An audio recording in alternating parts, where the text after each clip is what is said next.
So I've just finished my 6 runs. It's exhilarating.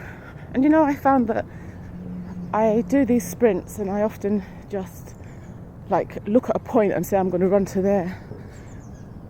And that feels kind of good, but it also puts some anxiety in, like it's a goal.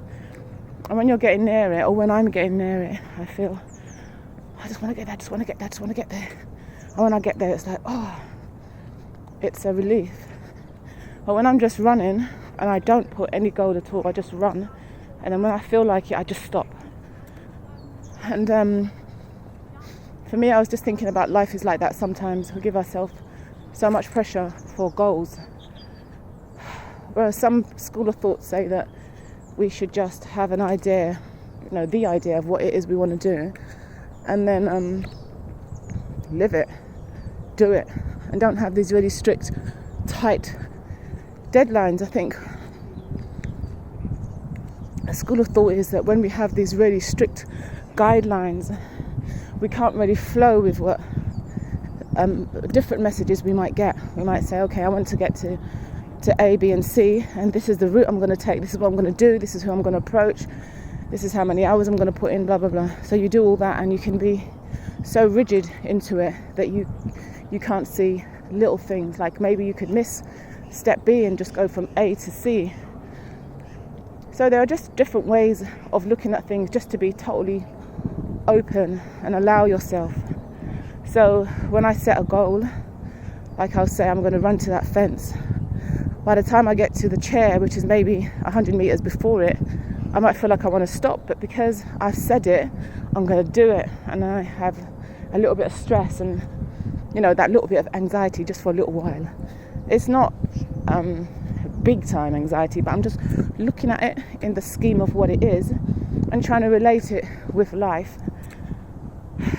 There's so many things that we can look at and relate with life, to be quiet with ourselves and to just allow ourselves to do some wonderful different things. Like you could spend a day saying, this is what I want to achieve by the end of the day, but really just do it in a different way, in a way of flow. And it doesn't mean you're just going to go and sit on the sofa all day long, but it might be for you. But it means just doing it in flow and really listening to what it is you want and what the conflicts might be going on in your head or even outside of you that may be taking you a different way.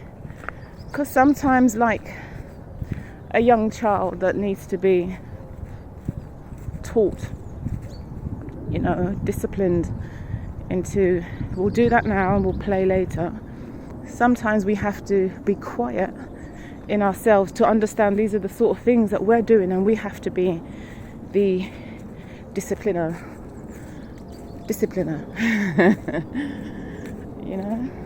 It's just nice to just take some time out and just do that. So I'm going to get ready to leave the park now and to go and start my day. Tuesday is my busiest day, the day that I really love. And sometimes when I'm feeling really tired, like maybe a day before, I just think, I've got that really long day ahead. I've got to do that, I've got to travel here. And then there's a lot of things to do and you just feel tired thinking of it. And I have to stop myself and say, life is but a series of these moments that pass so quickly. And we can just think about these tiny, wonderful moments just ahead of us. When it's a mammoth task, when it feels like it's a mammoth task, it doesn't matter. You just do those tiny motions that make up the day, make up the week, the months, the years. And you just find that these things that you might have been putting off just actually get done when you think of them in tiny little moments, tiny little chunks. Often when there's a big task to do, the biggest task about that biggest task is getting started.